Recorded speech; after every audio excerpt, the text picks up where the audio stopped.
દેશના અન્ય રાજ્યો છે તેની સરખામણીએ જો તમે ગુજરાતની વાત કરો તો ગુજરાત એક સુરક્ષિત રાજ્ય કહેવાતું, પરંતુ ધીમે ધીમે આ પરિસ્થિતિ બદલાઈ રહી છે. ધોળા દિવસે છે ચોરી થાય છે, સામાજિક તત્વોનો આતંક વધ્યો છે અને ખાસ કરીને જે મહિલા સુરક્ષા છે તેને લઈને ગંભીર પ્રશ્નો ઉઠી રહ્યા છે.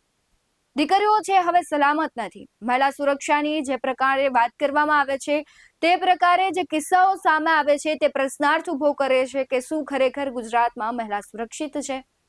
નમસ્કાર, BS9 TV ન્યૂઝમાં આપની સાથે હું ભગવતી વિશાવડિયા.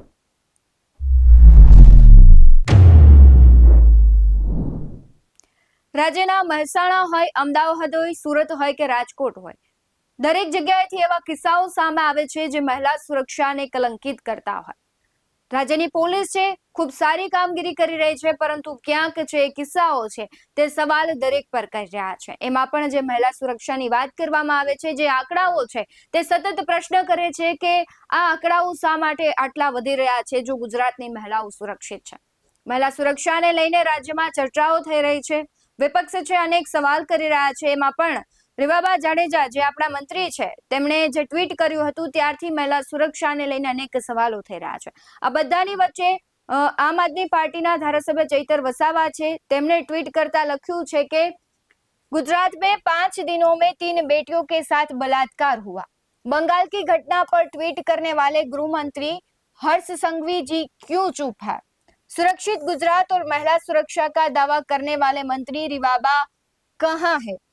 જ્યારે જ્યારે આવી ઘટનાઓ બને ત્યારે ચોક્કસથી સવાલ થતા હોય છે અને આમ આદમી પાર્ટીના ચેતર વસાવા છે તેમણે પણ સીધો જ સવાલ કોને કર્યો છે તો કે હર્ષ સંઘવીને અને રીવાબા જાડેજાને કે 5 દિવસમાં 3 દીકરીઓ છે તેની સાથે બળાત્કાર થાય છે તો હર્ષ સંઘવી અને રીવાબા જાડેજા કેમ ચૂપ છે?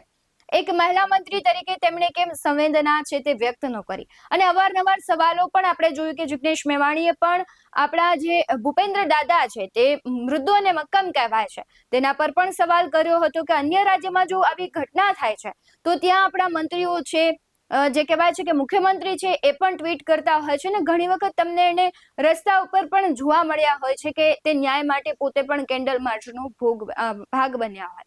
પરંતુ ક્યાંક ને ક્યાંક જ્યારે ગુજરાતમાં ઘટનાઓ થાય છે ત્યારે બધા જ કેમ મૌન ધરે છે? તેમણે સવાલ કર્યો છે. સાથે જ ગુજરાત સમાચારનો એક આખો લેખ મૂક્યો છે અને એમાં લખેલું છે કે મહિલા વિરુદ્ધ અપરાધો પર ઝીરો ટોલરન્સની જે નીતિ છે એ ક્યાં છે? કારણ કે સરકાર જે દાવો કરે છે કે જે મહિલા સાથે અપરાધો થાય છે તેના પર અમે ઝીરો ટોલરન્સની નીતિથી કામ કરી રહ્યા છે, તો હવે એ નીતિ ક્યાં છે?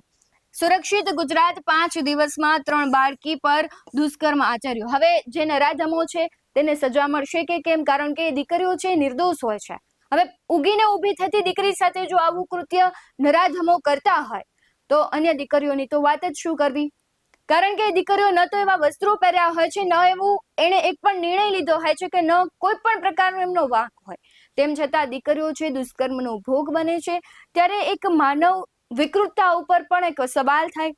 સાથોસાથ સુરક્ષાની જવાબદારી જે લોકો રાખી રહ્યા છે તેના પર પણ આ સવાલ થાય છે કે હવે કેમ ગુજરાતમાં આવી ઘટનાઓ દિવસે ને દિવસે વધે છે?